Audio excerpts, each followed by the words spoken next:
Este mensaje que en esta tarde traemos es un mensaje sumamente difícil.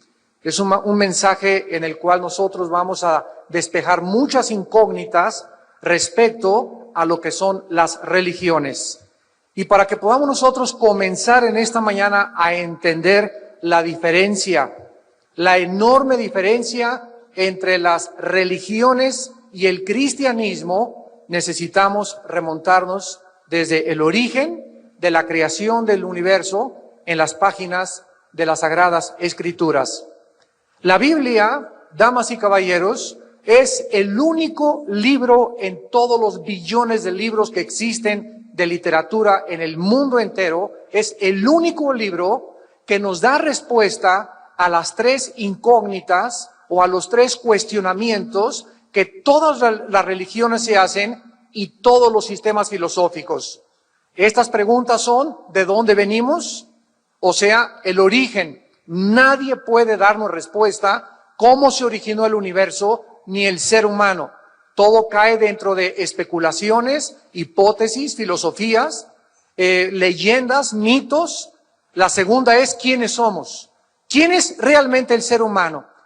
¿Somos un accidente de la madre naturaleza? ¿Estamos aquí solamente por una obra fortuita donde no tenemos un propósito ni un destino? ¿Realmente venimos de los animales? ¿No hay diferencia entre nosotros y la creación animal? Y la tercera pregunta es: ¿hacia dónde nos dirigimos? Desde el principio de la humanidad, la Biblia dice que Dios creó al hombre a su imagen y semejanza. ¿Qué significa esto? Que Dios es espíritu. Cuando Dios envió a su Hijo hace 2000 años, Jesucristo, Él dijo claramente: mi Padre es espíritu y los que le adoran es necesario que en espíritu le adoren. Entonces, Dios nos crea a su imagen y semejanza como seres espirituales. Esto es, nos crea con la facultad o la capacidad de poder relacionarnos con Él.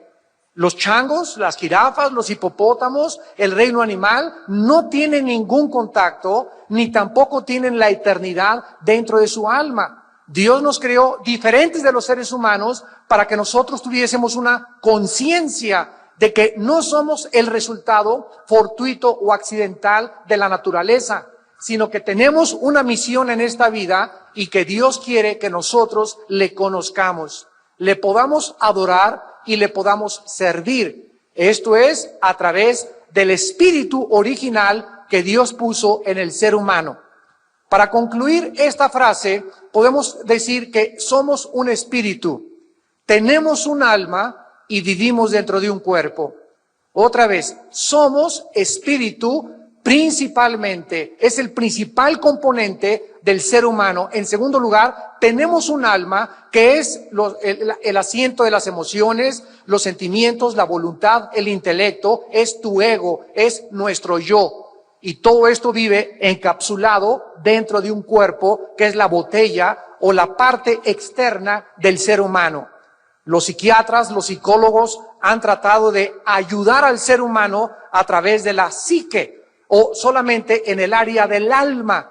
Pero la Biblia nos dice que el problema humano trasciende totalmente la psique y el alma, porque la raíz del problema del ser humano no se encuentra en su mente, sino en su espíritu.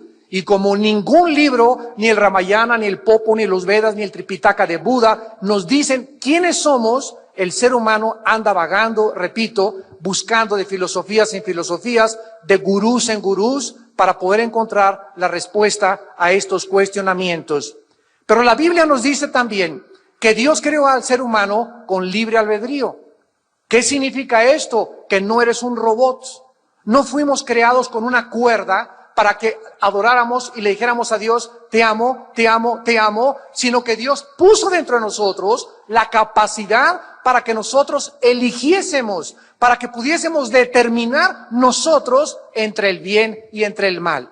Dios le dijo a Adán y Eva, a la primer pareja en el huerto del Edén: ustedes no son dioses, ustedes no son autónomos, ustedes tienen que depender de su creador. Y les delimitó, puso una línea divisora que no podían atravesar, porque el ser humano ha confundido la libertad con el libertinaje. Una cosa es que seamos libres y otra cosa es que abusemos de esta libertad. Es precisamente el abuso de esta libertad lo que dio origen a la entrada de la maldad en el universo. ¿Qué cosa es la maldad? Tampoco nadie la puede definir más que la Biblia. La maldad es el abuso de la libertad de las criaturas que Dios creó. Dios nos pudo haber creado sin la capacidad de elegir, vuelvo a repetir, como robots, pero Dios quiso que nosotros pudiésemos determinar en la corta vida que tú tienes y en la corta vida que yo tengo, el cielo o el infierno, porque después de esta vida no lo acaba todo, como lo vamos más adelante a comprobar. El ser humano, pues, se rebeló contra su creador y se levantó una barrera entre el creador y la raza humana que Shakespeare le llamó el defecto trágico, Carlos Marx le llamó la lucha de clases, Sigmund Freud el medio ambiente, y así todos han tratado de explicar el mal del ser humano. ¿Por qué? En más de 6,000 años de historia, el Instituto para la Investigación de la Paz en Suecia y Estocolmo ha concluido que ha habido 25 años de paz. O sea, la historia del ser humano son historias de guerras continuas unos contra otros, blancos contra negros, negros contra blancos, anglosajones contra asiáticos, y así estamos en el siglo XXI al borde de una tercera guerra mundial. El ser humano tiene un problema bastante crónico, bastante grave, que todos quieren ignorar, que la Biblia le llama pecado. Y este pecado es la enfermedad, es una maldición que tú traes y que yo traigo desde el principio de la creación, cuando el ser humano rechazó a Dios. En ese momento algo se levantó, repito, entre Dios y la criatura que la Biblia le llama pecado. En otras palabras, morimos espiritualmente. La palabra muerte en la Biblia no significa cesar de existir. La palabra muerte en la Biblia significa simplemente separación. O sea, el ser humano en su espíritu se fundió el foco y nacimos con alma y con cuerpo y estamos conscientes de nuestra vida biológica, de nuestra vida a través de los 5 sentidos que son las 5 ventanas del alma, pero el ser humano, por traer la imagen y semejanza de Dios en su corazón, el ser humano quiso entonces sustituir e inventar la manera de otra vez regresar a su creador, de volver a establecer la comunicación con Dios a través de las religiones. ¿Qué cosas son pues las religiones? Todas, sin ninguna excepción, el intento humano de tratar de volver a comunicarse con su creador a través de 2 medios, que son los 2 factores comunes denominadores de todas las religiones: las buenas obras y los sacrificios. Llámese el Islam, judaísmo, zoroastraísmo, la religión que tú me quieras nombrar, testigos de Jehová, mormones, que pare de sufrir, la secta de los unitarios, de los munis, todas las religiones, damas y caballeros, se caracterizan porque todas enseñan que debemos hacer algo. Ve a tu religión a misa de 11 a 12, ve y ponte ceniza, cumple con esto, vete a la Meca, vete a la ciudad de Medina, haz peregrinaciones. Todas enseñan de diferentes formas, obras y sacrificios, vete de rodillas, golpéate la espalda para poder otra vez reintegrarte a tu Creador. Cuando Jesucristo bajó al mundo, se encontró con una mujer en el capítulo 4 del Evangelio de Juan. Y esta mujer, a esta chulis, le decían la prostituta. Llevaba 5 matrimonios. Y con el hombre con el cual estaba viviendo cuando se encuentra Jesucristo, era su amante. O sea, una mujer degradada moralmente. Pero eso sí, era una mujer muy religiosa. Se santiguaba, traía sus cosas personales religiosas, pero vivía una vida totalmente inmoral. Cuando Cristo se encuentra con esta mujer en Samaria, los samaritanos no se llevaban con los judíos. Había un abismo entre ellos, étnico, de prejuicios sociales. porque los samaritanos se cruzaron con otras personas que no eran judías y los judíos los despreciaban. Entonces Cristo, al atravesar por Samaria y detenerse a platicar con esta mujer, les causó un impacto total a toda la comunidad. Y dice la Biblia en el versículo 16, que Jesucristo, al encontrarse con esta mujer, le dice: llama a tu marido y ven acá. Cristo lo hizo de una forma deliberada, porque la mujer le responde: no tengo marido. Y Jesús le contesta: bien has dicho, no tengo marido, porque 5 maridos has tenido, y el que ahora tienes no es tu marido. Esto has dicho con verdad. Nos damos cuenta el encuentro del Hijo de Dios con una mujer degradada moralmente, profundamente religiosa. Lo primero que entendemos es que Cristo no le dice ninguna palabra de condenación. No le dice: te vas al infierno, eres una mujer de lo peor, etcétera, etcétera, sino que le dice: me parece que tú eres profeta, le contesta la mujer, porque Cristo le dice su vida íntima que nadie conocía. Y la mujer le contesta religiosamente: nuestros padres, versículo 20, adoraron en este monte, y ustedes dicen que en Jerusalén es el lugar donde se debe de adorar. Hace 2000 años, este conflicto ya existía entre cuál es la verdadera religión. Esta mujer le dijo: a mí me enseñaron mi religión. Si eres budista, creces budista. Si eres católico, creces católico. Si eres protestante, creces protestante. Si eres maometano, creces con la religión del Islam. Depende la estructura que todos nosotros hayamos tenido y que hayamos heredado, es la religión que practica la gente. Y esta mujer, igual que actualmente, le dice a Cristo: mis padres me enseñaron que es ahí y ustedes dicen que es allá. Entonces, ¿cuál es la verdadera religión? ¿Cuál es el verdadero edificio? Y Cristo, damas y caballeros, nos trae la respuesta desde el cielo y dice el versículo 21, Jesús le dijo: mujer, créeme. Y el primer paso que nosotros tenemos que dar para poder ubicarnos y situarnos y entender el mensaje de Jesucristo es creerle a Él. Mujer, créeme. ¿A quién le voy a creer? ¿A Buda? ¿Al Dalai Lama? ¿A Mahoma? ¿A Mahatma Gandhi? ¿A Zoroastro? ¿A quién le crees tú? ¿Quién es la persona que tú admiras más en esta vida? Cristo es tan impactante que celebramos dentro de algunos días su nacimiento. ¿Alguno de ustedes sabe cuándo nació Buda? ¿Se celebra el nacimiento de Mahatma Gandhi? ¿Se cierran los comercios, hasta los ateos tienen vacaciones?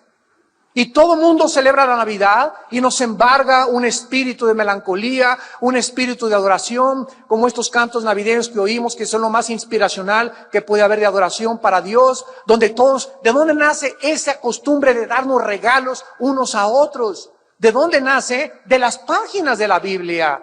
Porque Jesucristo dice: Dios amó de tal manera al mundo que nos dio a su Hijo Jesucristo, para que cualquiera de ustedes que en Él crea no se pierda, mas tenga la vida eterna. Dios se dio a sí mismo, nos regaló a su Hijo, y de ahí viene la costumbre de entre nosotros darnos regalos. Es el tiempo que recordamos que Dios nos dio a su Hijo Jesucristo. Pero no solamente eso, sino que Cristo es tan impactante que además de su nacimiento celebramos en Semana Santa su muerte y resurrección. Y hasta los ateos les dan Semana Santa. Y se cierran los comercios durante algunos días para celebrar la muerte y la pasión del Hijo de Dios. ¿De qué otro personaje, damas y caballeros, de qué otro personaje en la historia, dime tú, señor sociólogo, de dónde, señor antropólogo, se celebra el nacimiento y la muerte de un hombre casi a nivel mundial más que de la persona de Jesucristo?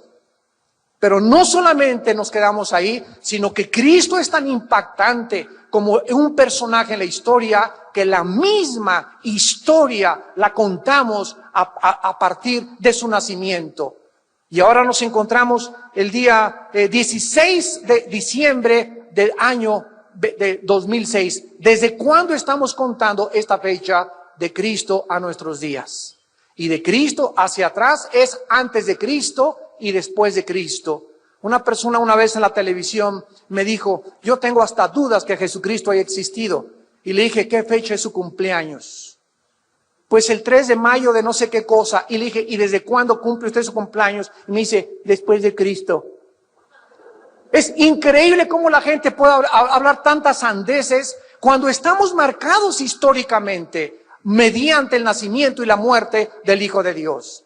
Entonces Cristo comienza diciéndole a la mujer, créeme, y todos nosotros tenemos la misma oportunidad también. Yo antes de ser cristiano heredé la religión que todos hemos heredado, porque nos las han transmitido nuestros padres. Y recuerdo cuando una persona me dijo, Armando, si tú te vas al infierno, no le vas a decir a Dios, es que esta es la religión, porque tenemos la responsabilidad, todos delante de Dios, de buscar por nosotros mismos, porque Dios no tiene nietos, ni tiene sobrinos, tiene solamente hijos e hijas.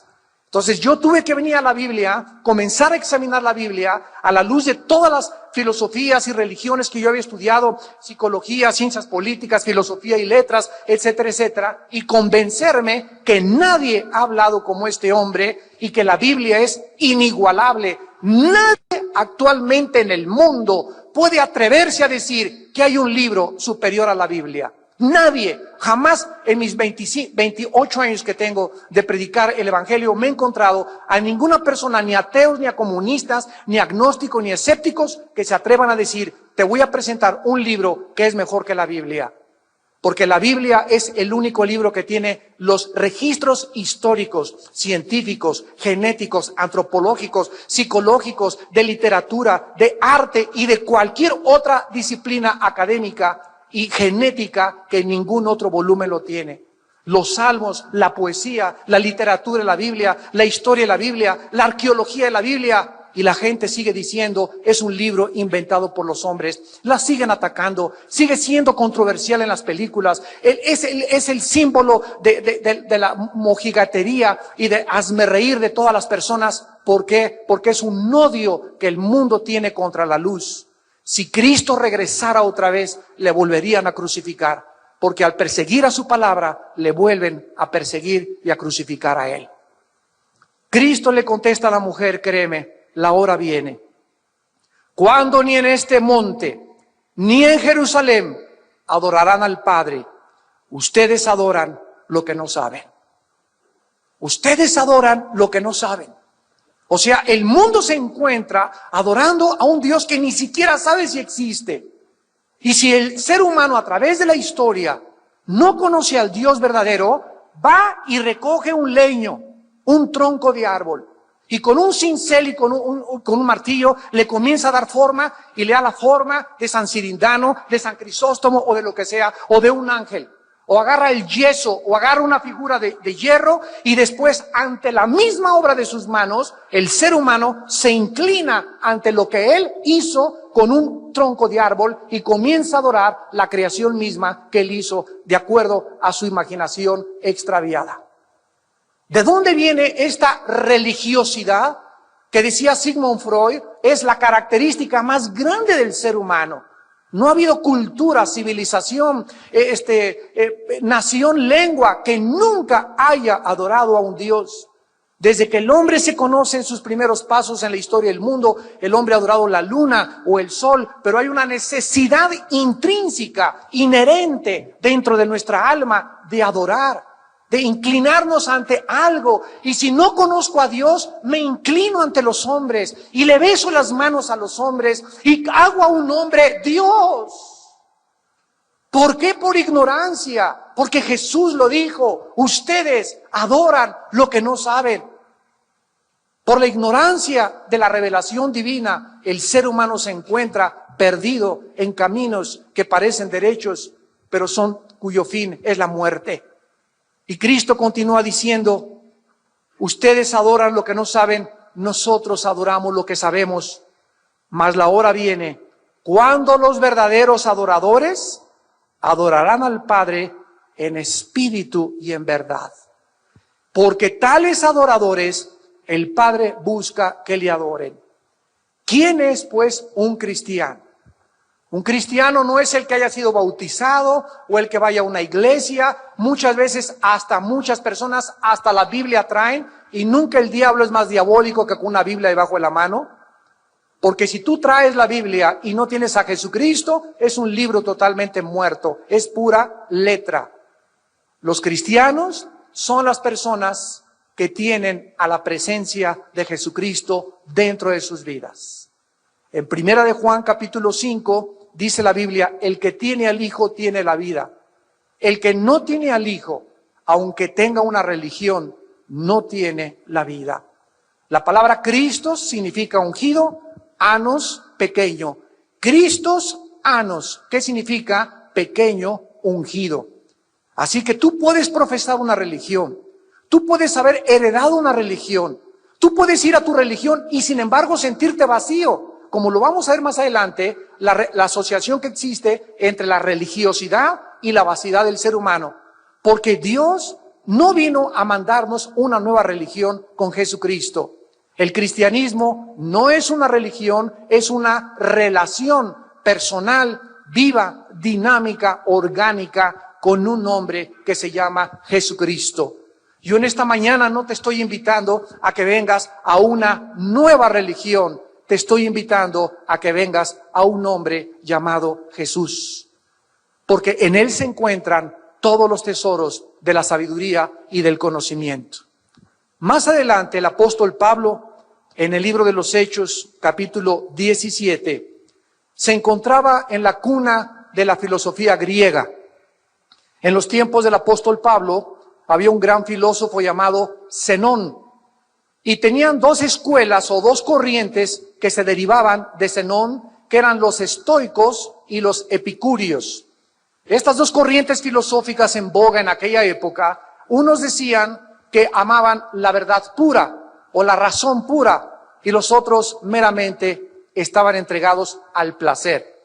Bueno, los griegos en aquella época, que amaban la filosofía, amaban la meditación y amaban todas las corrientes nuevas que pudieran existir, invitaron al apóstol Pablo a una colina que se llamaba en Atenas el Areópago.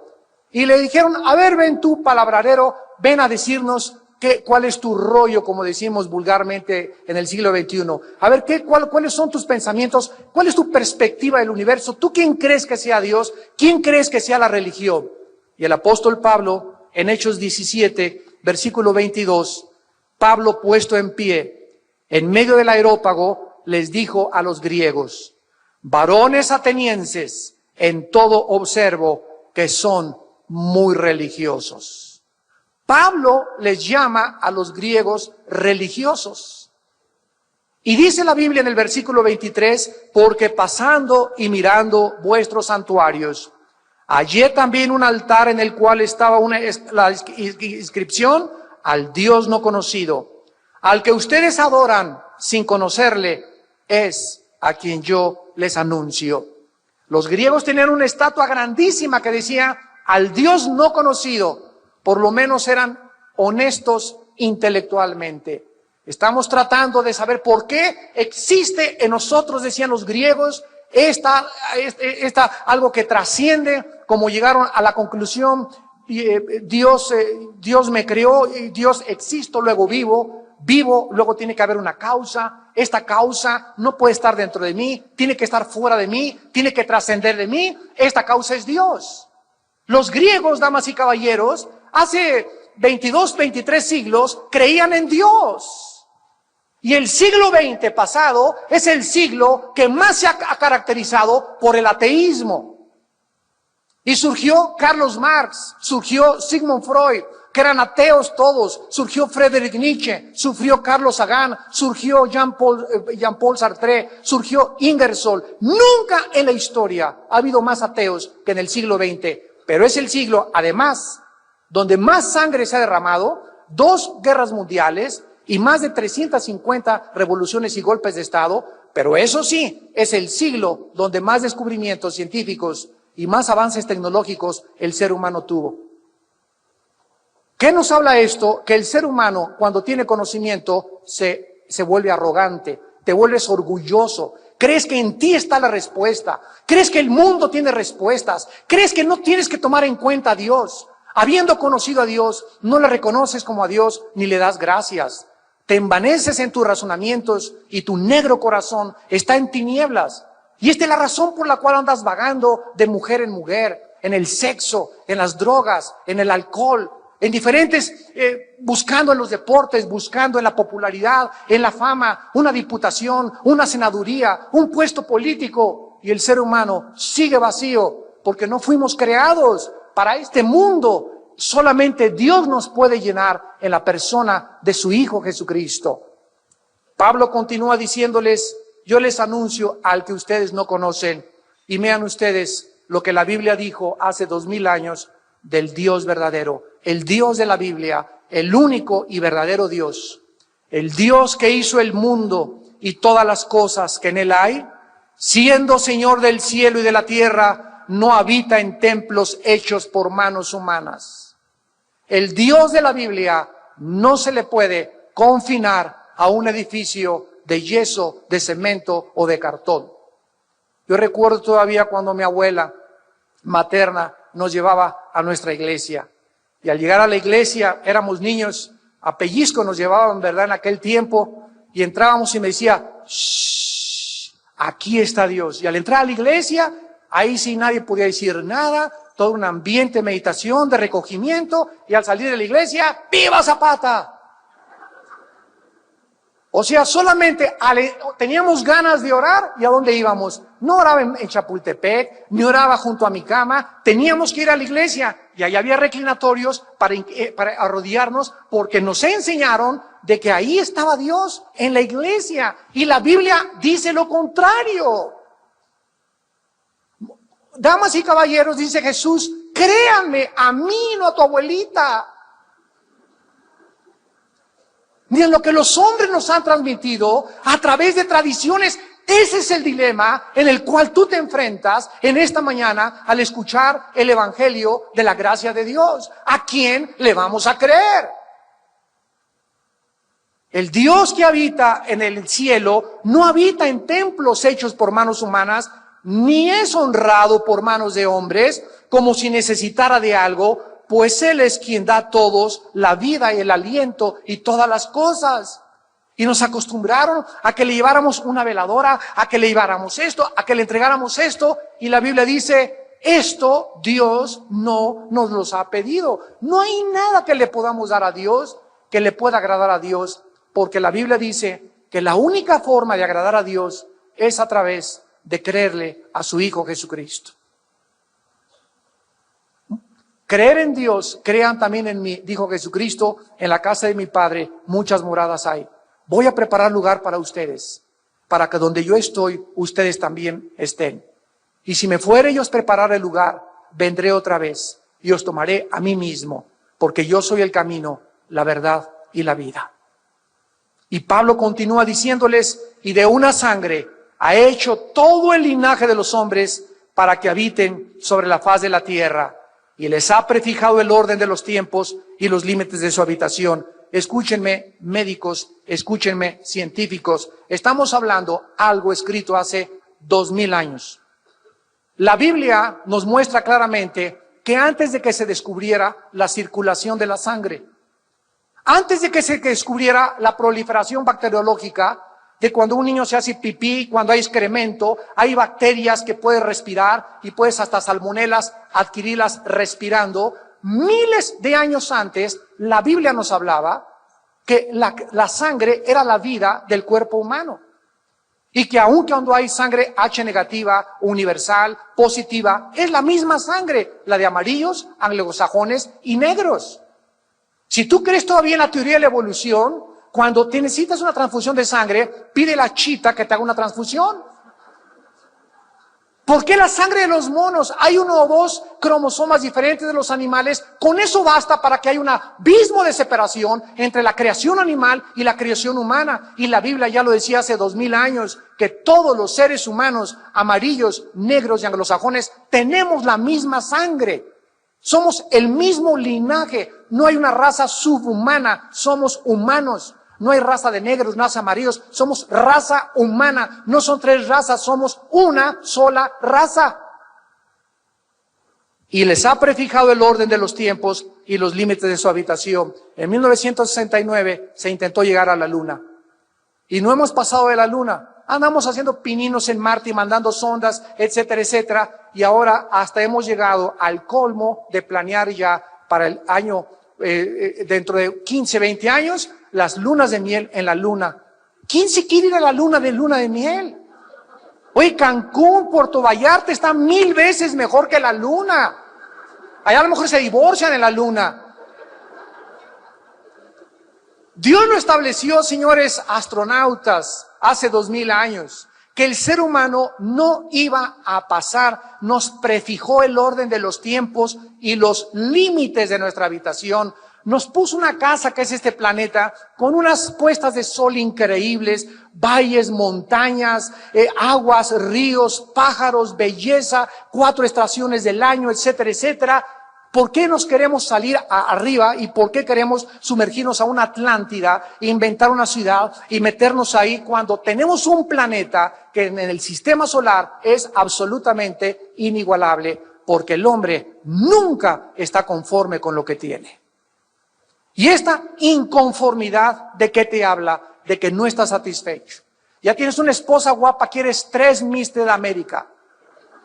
Ya tienes un hombre que te provee, quieres tener otro 2 o 3 o 4. Ya tienes 2 casas, quieres 3 casas. Tienes 2 coches, quieres 3 coches. Y después tienes un avión y quieres más. Y tienes esto y más y más y más. Es una hambre insaciable del ser humano por poseer. Y Cristo contestó, la vida del hombre no consiste en la abundancia de los bienes que posee.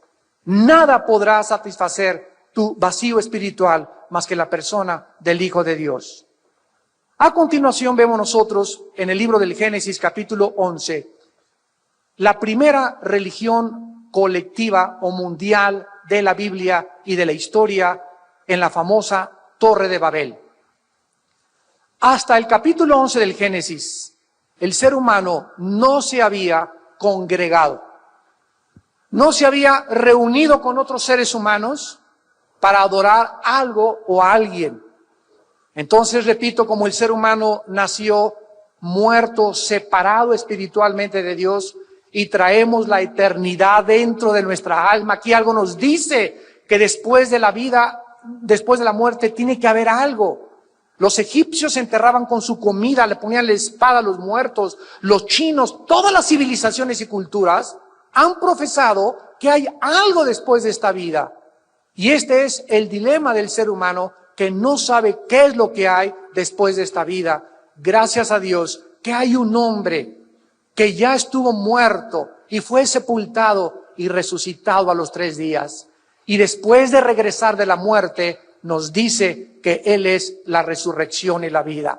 Y que si Cristo resucitó, entonces sí hay resurrección de muertos. Sí hay una vida después de la vida esperándonos. Somos peregrinos por este mundo nada más. Y tenemos que creer las palabras de Cristo para que tú puedas salir por esta puerta en esta mañana con una esperanza que tal vez nunca te imaginaste que iba a comenzar a nacer en tu corazón en este momento. En Génesis 11 se levantan una torre y dicen los seres humanos por primera vez en la historia, versículo 4, edifiquémonos una ciudad y una torre cuya cúspide llegue al cielo y hagámonos un nombre por si fuéramos esparcidos sobre la faz de la tierra. Aquí encontramos la primera rebelión masiva en contra del Creador. Aquí encontramos el origen masivo de las religiones a través de la historia. Hagámonos un nombre. Entre nosotros juntémonos y levantemos al ser humano. Y esto se llama en la filosofía el humanismo. No lo confundas con el humanitarismo. El humanismo es, en el principio el hombre hizo los cielos y la tierra. El hombre es el centro de la creación. El hombre es capaz de resolver todos sus problemas. El hombre tiene la capacidad, no las Naciones Unidas, si nosotros vamos a resolver los problemas económicos y políticos de la humanidad. El hombre podrá acabar con las guerras. Viene el siglo de oro o los ovnis van a venir a rescatarnos. Todos estos sueños marihuanos, porque es lo que son, fruto del opio, fruto de la imaginación humana, son contrarios totalmente a la revelación de la Biblia. Pero eso sí, prefieres creerle a tu gurú que a Jesucristo. Prefieres creerle a otra persona religiosa que es tu ídolo, que al que murió en una cruz hace 2000 años a través de su sangre derramada en una cruz. ¿A quién le vas a creer? Es que es tan sencillo, tan elementalmente sencillo, secundariamente complicado para muchos. El poder realmente, con la lógica que tenemos y la inteligencia que nos ha dado, es cuestión de lógica elemental. ¿A quién le voy a creer? Si Jesucristo es Cristo, si Él es el Hijo de Dios, yo necesito conocerlo, necesito seguirlo, necesito rendirle mi vida, porque Él nos vino a advertir que hay un juicio que viene a la humanidad. Él bajó del cielo a advertirnos que hay un infierno y que después de la vida millones de personas morirán e irán al infierno. Eso no importa si lo creas o no lo creas, porque eso no deja de ser verdad. Yo no te voy a decirte, te voy a creer porque no lo crees o porque eres escéptico. Cristo lo dijo y me basta. Y si Él es la autoridad con la que Él vino a hablarnos y decirnos el futuro de nosotros, entonces es necesario que en esta mañana le consideres como tu Señor y como tu Salvador. Hagámonos un nombre y levantemos hasta el cielo nuestro nombre. Esta es la primera vez, damas y caballeros, donde las religiones se unen con la brujería. Aquí encontramos que estos hombres, al levantar la torre al cielo, comenzaron a adorar a los signos del zodíaco. Y hay una grande relación, y tú lo puedes estudiar en las religiones, hay una profunda relación entre la religión y la brujería. Yo recuerdo hace muchos años a una mujer en Tlatelolco que se llamaba Doña Pachita. Esta mujer tenía fuera de su departamento unas limusinas y carros de políticos y de personajes deportistas y curaba milagrosamente. Y cuando entrabas ahora sí que a su oficina o a su quirófano, como le llamaba ella, tenía una estatua de San José Bautista, San Crisóstomo, Santa Rita de Casia, tenía al diablo, tenía al arcángel Miguel, tenía a Jesucristo y tenía a Buda. Y lo primero que ella decía es que ella era muy religiosa. Qué interesante que la mayor parte de los brujos se persignan. La mayor parte de los brujos invocan a Dios, o invocan a santos, o invocan a personas que en este momento me escuchan y practican la astrología, no la astronomía, la astrología, y diario oyes a Walter Mercado. Y es increíble cómo esta persona pueda inspirarte más autoridad cuando no sabes ya si es hombre o es mujer, o qué es, o de dónde salió.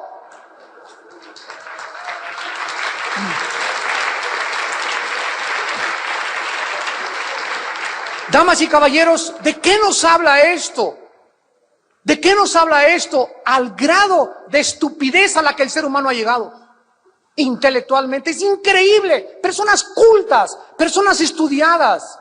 Cuando Hitler engañó a Alemania, no engañó a 85 millones de indígenas, ni desletrados, ni ilustrados, como decía Cantinflas. Eran 85 millones de alemanes, abogados, licenciados, químicos, físicos, matemáticos, que fueron engañados y creyeron que el Tercer Reich o el Tercer Imperio duraría 1000 años. Yo oigo ahorita un político que me diga, mi imperio va a durar 1000 años, y voy a decir, tómate tu chocho.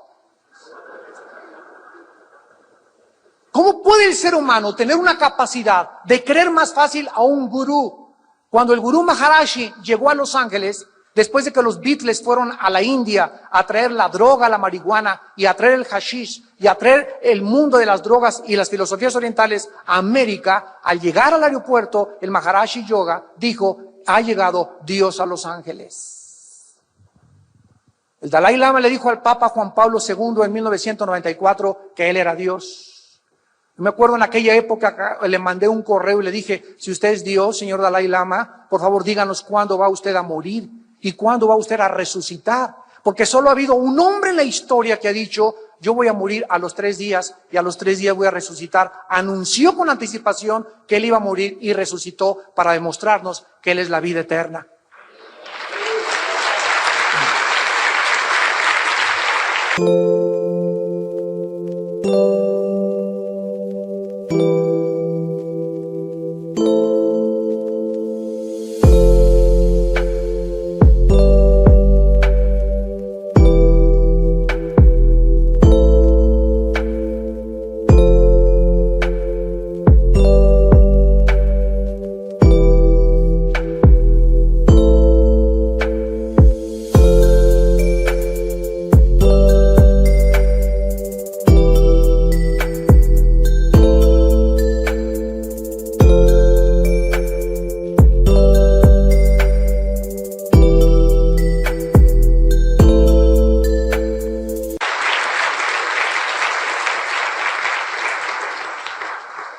Y en penúltimo lugar, nosotros encontramos después de esta profecía de el capítulo 11 del Génesis, donde se asocia la religión con la brujería. Qué interesante que haya esta estrecha relación. Esto se llama en la teología sincretismo.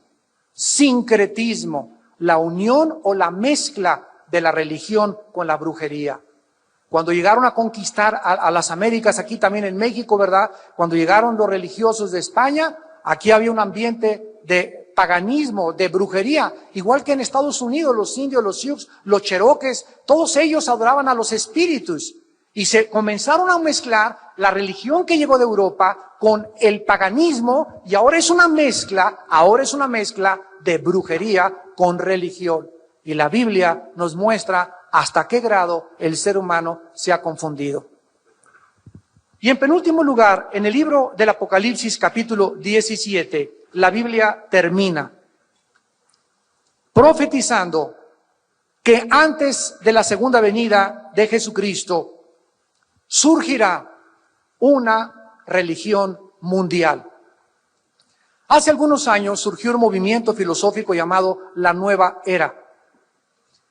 Y una de las cosas más extrañas que están sucediendo en los últimos 10 años en el mundo es que de alguna forma las religiones, llámense brujos, llámense maometanos, llámense musulmanes, llámense judíos, etcétera, etcétera, se están juntando los líderes, archimandrita griego, etcétera, etcétera, se están juntando entre todos, junto con otras religiones, para poder hacer una sola religión bajo una bandera.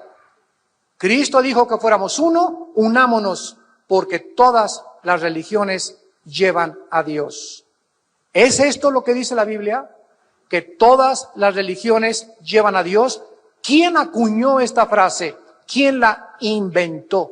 De que todas las religiones llevan a Dios. Es lo mismo de que todas las carreteras llegan a Acapulco. Hay una autopista y una carretera vieja, discúlpame, pero no todas llevan al mismo lugar. No es cierto que todas las religiones llevan a Dios, de acuerdo a Jesucristo. Cuando yo leí Juan 14:6, hace muchos años, en la Biblia, Jesucristo dijo, yo soy el camino, la verdad y la vida, me encontré con un dilema, damas y caballeros. Me encontré con un hombre que me decía, yo soy el único camino. Un camino en la Biblia es salir de un punto y llegar a otro punto. Y todos sabemos que todos nacemos para morir, todos nosotros. Y todos tenemos, antes de la muerte, unos andan extraviados, otros por una filosofía, otros por una religión. Dice la Biblia, como ovejas descarriadas, todos nosotros nos apartamos del camino de Dios. Y llega el Hijo de Dios hace 2000 años y nos dice, vengo a meterlos al corral. Vengo a que ustedes me sigan a mí. Yo soy el buen pastor. Y el buen pastor su vida da por sus ovejas. Mis ovejas oyen mi voz y me siguen. Los que no son mis ovejas siguen a la voz del extraño, del ladrón y del salteador que ha venido a engañarlos diciéndoles que es un líder religioso. Cristo nos dice que Él es el único Mesías, el único líder religioso entre las religiones falsas que hemos inventado todos nosotros, a quien debemos de creerle y a quien debemos de seguir. Y tú vas a escogerlo en esta mañana. Y cuando Jesús dice, yo soy la verdad, ¿saben ustedes qué implica esta declaración, señores filósofos? Implica que la verdad no es un conjunto de reglas o filosofías o temas o hipótesis. La verdad es un nombre. La verdad no son declaraciones de pensamiento de la perspectiva que tú tienes del ser humano. La verdad está en un hombre que se llama Jesús. Y la palabra verdad, interesante en el griego, la palabra aletinos, significa la realidad en contraste con la apariencia. En otras palabras, cuando Jesús dice, yo soy la verdad, nos está diciendo, yo soy la única realidad. Y todo lo que este mundo te ofrece, las atracciones del mundo, las atracciones sexuales, los placeres, los reinos, los gobiernos, la búsqueda del dinero y del poder, todo es un espejismo. Estamos en un mundo donde todos son espejos y donde brincas como un regalo que te dan con moños y todo, y abres el regalo y no hay nada, está vacío. Brincas sobre esa mujer es la de mis sueños, y la tomas y la obtienes y sigues vacío. La diputación es lo que yo he esperado toda mi vida, ya soy diputado, y después de que eres diputado dices, ¿y ahora qué sigue? Y puedes llegar a ser presidente de la República y seguirás preguntándote, ¿qué sigue? Miren ustedes cómo mueren todos los expresidentes, todos los exdictadores vacíos, amargados.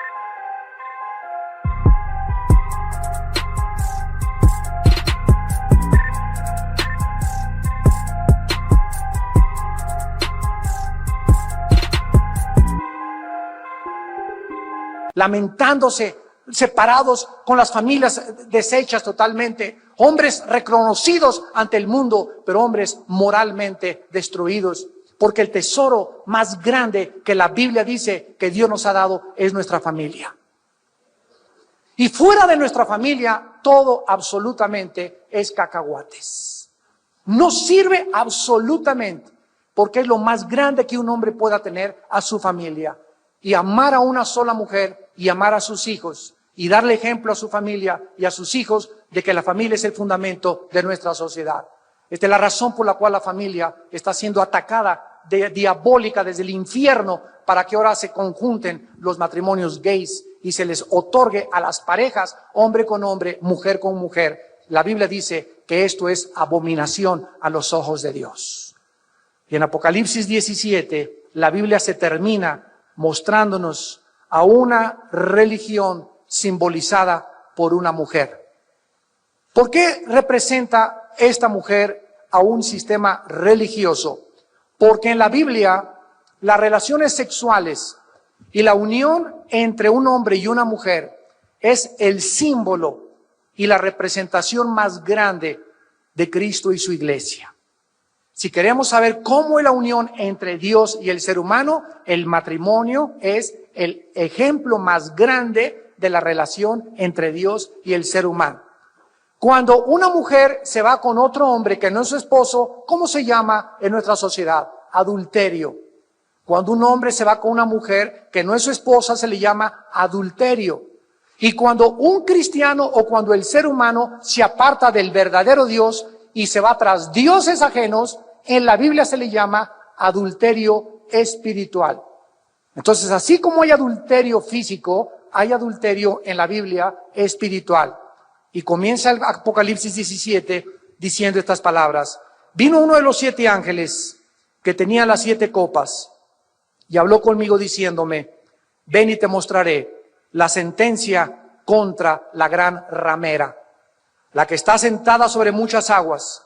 Versículo 18. La Biblia nos interpreta y nos dice ¿Quién es esta mujer? La mujer que has visto es la gran ciudad que reina sobre los reyes de la tierra. Entonces tenemos aquí a un sistema religioso asentado sobre una ciudad.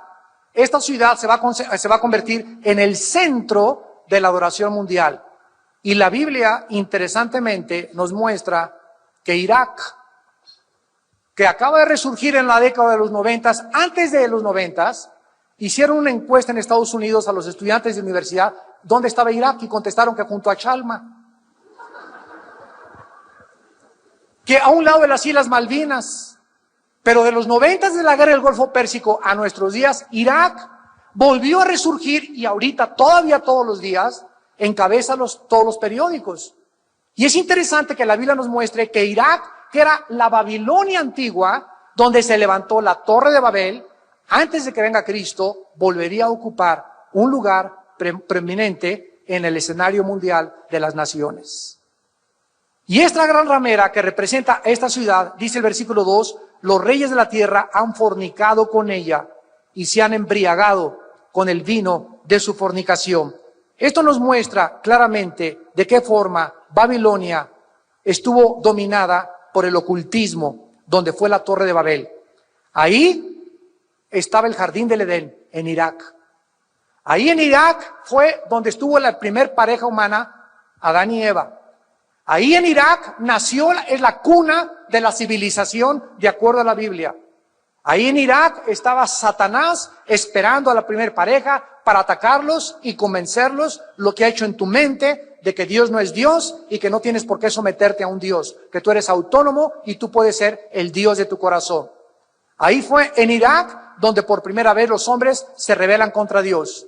Y ahí en Irak el mundo ha hecho un ciclo y de acuerdo a la Biblia va a regresar la historia y va a terminar en Irak. Porque junto a Irak y alrededor de Irak, lo que es el Valle del Megiddo, Siria, Irán, será la tercera guerra mundial de acuerdo a las páginas de la Biblia. Y la tercera guerra mundial, de acuerdo a la Biblia, hace 2800 años, tendrá una mecha que prenda y se encienda en las naciones y es el petróleo. Porque en el Medio Oriente se encuentra, esto es interesante y no es coincidencia, más del 65% de las reservas petroleras del mundo entero. Y el mundo no puede prescindir del petróleo. Estados Unidos depende más del 20% de sus importaciones del Medio Oriente. China depende más del 25% del petróleo del Medio Oriente. Europa necesita el petróleo y por eso tiene que haber paz en el Medio Oriente. Porque el mundo occidental no puede subsistir sin el petróleo y ahí se encuentra debajo de Irak, de Saudi Arabia, de los Emiratos Árabes y de Irán. Y por eso es la bomba de tiempo que el mundo no entiende que está ahí a punto de explotar, de acuerdo a la Biblia.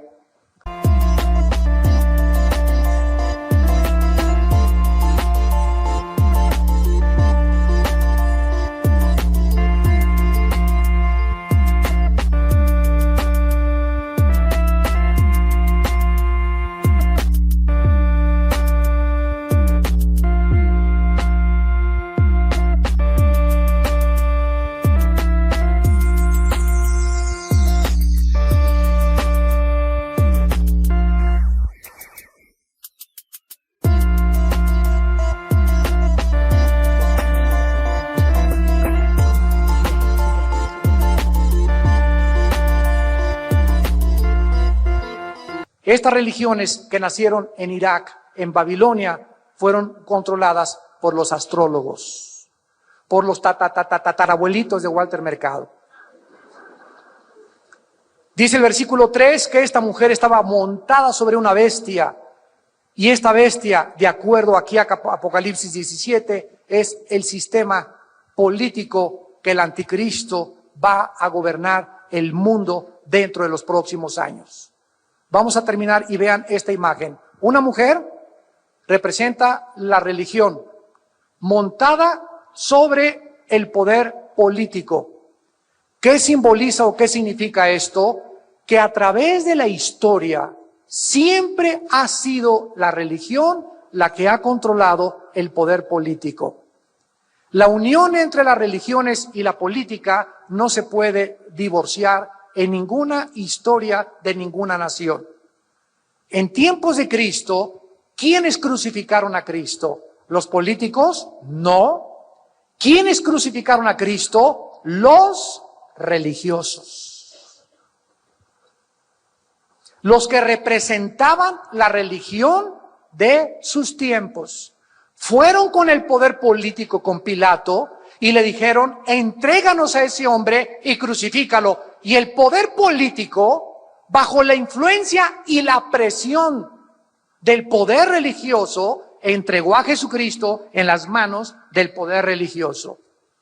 Y esto se va a volver a repetir otra vez. Cuando la futura religión mundial se una, va a controlar por algunos años al anticristo. Y va a tratar de dominar la religión al poder político otra vez. Pero más adelante dice que el poder político se va a deshacer del poder religioso. Y entonces lo que siempre ha sucedido, cuando el poder político obtiene de la religión lo que a sus intereses le conviene, ya no los necesitan ni tampoco los vuelven a usar. Porque es la forma de llegar al poder, a través del poder religioso. Qué dura palabra es esta de oír, pero es la palabra de Dios. Y muchos de ustedes que tienen oídos, oigan, porque nos acercamos a pasos acrecentados y con una rapidez vertiginosa, damas y caballeros, al juicio de este mundo. La Biblia dice que Dios te ama, pero hay una barrera entre tú y Dios que se llama el pecado. Y ese pecado tú tratas de limpiar tu conciencia con tu religión, pero tú sabes en tu conciencia que no tienes paz, que te sigue atormentando los abortos que tuviste. Tal vez asesinaste en el pasado, tal vez enterraste a tu abuelita en el jardín de tu casa, tal vez mataste a tus hijos en el pasado, tal vez llevas 5 divorcios o 7 divorcios. ¿Saben ustedes que Jesucristo nos vino a traer buenas noticias? ¿Y saben cuál es el mensaje de Jesucristo? He venido a buscar a los enfermos, no a los que no tienen necesidad de médico. Y si tus pecados fueran tan negros como el carbón, bajo mi sangre volverán a resplandecer como la nieve. En la sangre de Cristo hay perdón de pecados. Dios manda a su Hijo con un mensaje de advertencia porque viene el juicio. Y el mensaje es: arrepiéntete de tus pecados. Cambia tu manera de pensar respecto a la vida, respecto a Dios, respecto a tu familia. Tienes que transformarte en una nueva criatura, y eso tu religión no lo va a poder lograr, solo la persona del Hijo de Dios. Si tú le das cabida en tu corazón en esta mañana, si tú le abres tu vida, si lo invitas a tu matrimonio, a tu familia, con tus hijos, porque solo Él tiene el poder de transformar y cambiar nuestra vida en una vida nueva. ¿Cuántos de ustedes quisieran en esta mañana entregarle, abrirle su corazón a Jesucristo y comenzar ya no una nueva religión, sino una nueva relación personal, íntima, donde vas a descubrir, leyendo la Biblia, que Él se va a manifestar a ti? Tú vas a descubrir que Él vive. ¿Qué hizo que los cristianos se enfrentaran al César y le dijeran: tú no eres Dios? Quémenlos, échenlos a los leones. El circo romano en Roma se encuentra todavía salpicado por la sangre de los mártires. Eran hombres y mujeres que estuvieron dispuestos a tomar como basura el mundo entero por las palabras de aquel que les dijo: yo soy la resurrección y la vida. Si ustedes creen en mí, no morirán eternamente. Yo soy el camino, la verdad y la vida. Yo soy el pan que descendió del cielo. Yo soy la luz del mundo. El que me sigue no andará en tinieblas. Yo soy el buen pastor, nada te faltará. En lugares de delicados pastos te haré descansar, confortaré tu alma. Te guiaré por sendas de justicia, por amor de tu nombre. Y aunque andes en valles de sombras y de muerte, no volverás a tener miedo, porque yo estaré contigo. El bien y la misericordia te seguirán todos los días de tu vida, y algún día después de tu muerte morarás a mi lado. Y heredarán tronos, dice la Biblia, y reinaremos juntamente con Él. ¿A quién le vas a creer en esta mañana? Les pido por unos instantes a los que gusten que inclinen su cabeza.